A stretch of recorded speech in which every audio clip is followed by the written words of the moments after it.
Donc voilà ici en fait les composantes des gens qu'on dit les gens de Roundé dans le Fouta Diallo aux alentours des années 50. Une statistique avait été faite.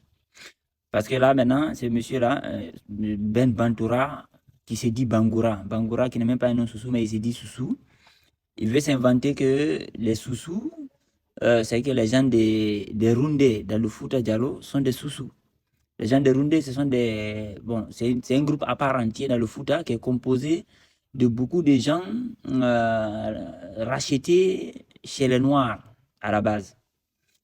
Maintenant, dans ces gens de Roundé, là, il y avait une statistique qui avait été faite avant même l'indépendance, c'est-à-dire que durant la colonisation, donc on ne peut même pas dire que c'est les Peuls qui ont influencé cette étude-là.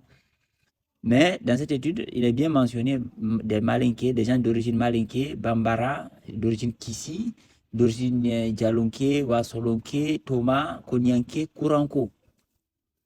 Maintenant, dans ce groupe-là, les Bambara, les Malinké, les Kissi, les Wasolonké, les Thomas, les Konyanké, les Kouranko viennent tous de la même zone. Tous ces groupes-là, ils viennent de cette zone-là. La zone qu'on appelait Wassolon, où Samori fonctionnait. Samori était vers ici, voilà, et les Kissi, voilà, ils sont vers ici.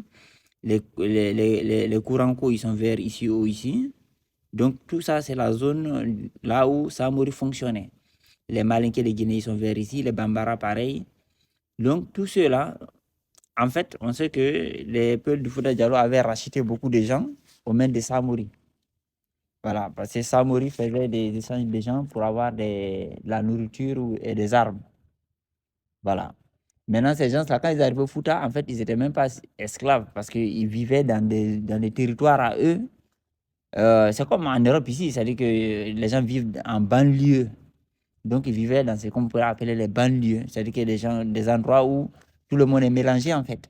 Mais dans ces endroits-là, tout comme en Europe ici, il y a les banlieues. Dans les banlieues, il y a les vrais Français.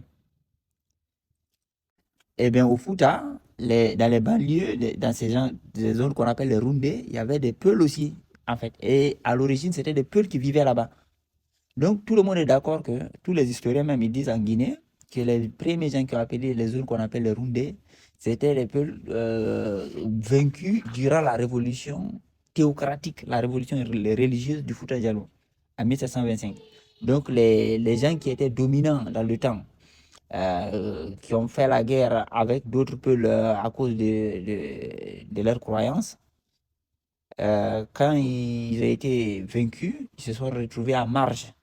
Donc, c'est eux qui ont été les fondateurs même des Roundés. Ils ont commencé à vivre un peu à marge. Et c'est eux-là qu'on a qualifié de Dialounké, c'est-à-dire habitants du Fouta Diallo. C'est-à-dire que, parce que c'est des peuples, mais juste que, voilà, ils se les ont collés comme ça. Genre, dans le groupe des gens de Roundé, ceux-là, il n'y avait pas d'autre qualificatif puisque c'est des peuples. Donc on dit, ceux-là sont du Fouta Diallo. C'est Dialounké, c'est les gens du Fouta Diallo. Par contre, les autres, c'est les gens venus. Donc, déjà, cette étude-là, ça montre, première chose, c'est que les prétentions de ce M. Bangoura là, qui veut faire croire que les Soussous seraient des gens de Roundé, auraient des liens avec les Soussous, c'est faux. Il n'y a pas de Soussous listés ici. Il y a pas de Baga. C'est-à-dire que même les ethnies qu'on dit apparentées aux Soussous, là, qui composent soi-disant ethnie Soussous, là, ne sont pas ici. Parce que dans les gens qu'on associe aux Soussous, c'est les Téménènes, non, non, c'est les Baga, les Landouma, les Nalou qu'on associe aux Soussous. Mais tous ceux-là sont d'origine du Fouta Diallo, mais en fait, ils ne sont pas dans les gens de Roundé.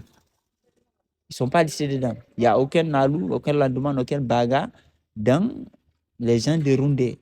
Et ça, c'était durant la colonisation. C'est-à-dire que ce n'était même pas à l'indépendance. En ce temps, les peuples n'avaient même pas le droit de citer. Voilà. Donc, l'étude a été faite durant une période d'oppression. Et ça aussi, ça révèle quoi? Ça révèle que justement, le noyau dur des gens des Roundés, là, en fait, ce sont des peuples.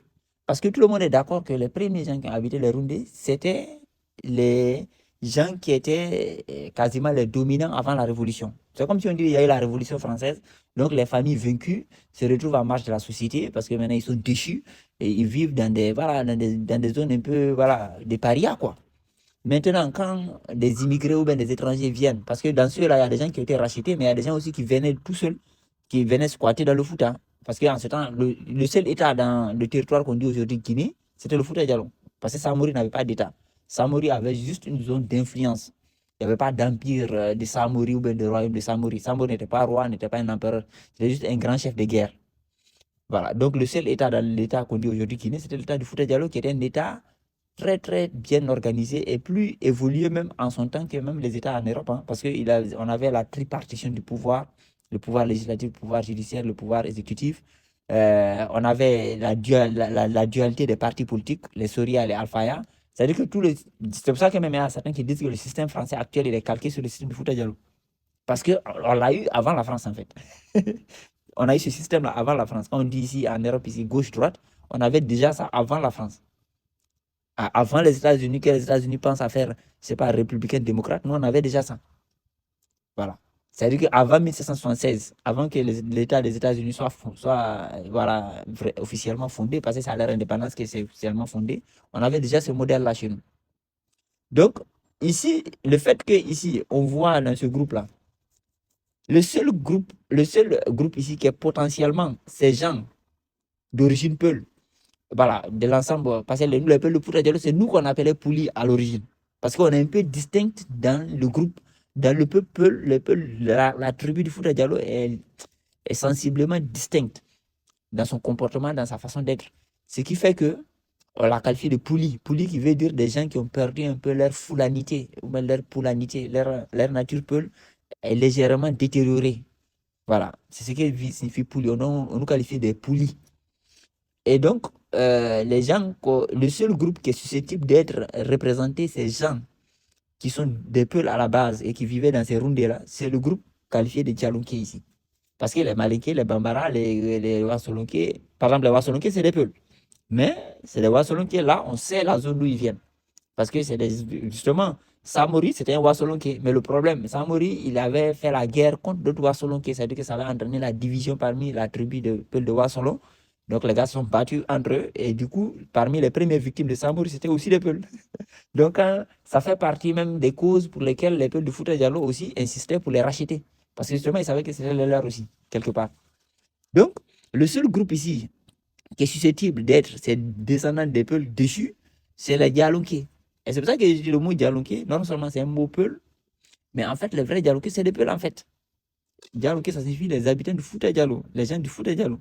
C'est pas un nom détini. C'est comme dire Wassolonké. Wassolonké, c'est pas un nom détini. C'est des Peuls, mais les Peuls habitants de Wassolon. Djalonké, c'est les Peuls habitants de Fouta Djallon. Voilà.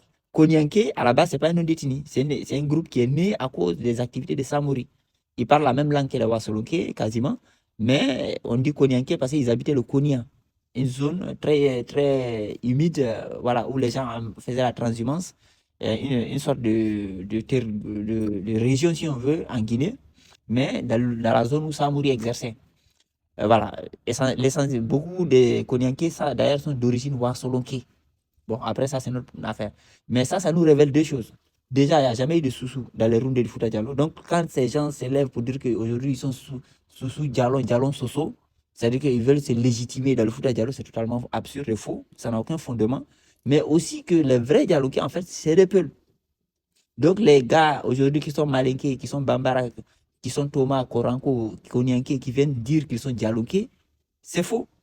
C'est-à-dire que en fait, c'est des groupes totalement distincts. Parce qu'aujourd'hui, ils mettent tous ces gens-là dans le même groupe et ils les étiquettent Djalonké. C'est ça qui amène la confusion. Alors que, voilà, ici, c'était bien distinct. Jusqu'à dans les années 50, durant la colonisation, c'était bien distinct. Voilà. En fait, aujourd'hui, ils veulent effacer l'identité de tous ces petits groupes-là et les mettre sous l'étiquette Djalonké. Or, les vrais Djalonké, ils sont légitimes au foot parce qu'en réalité, ce sont des Peuls. Mais par contre, les autres, non.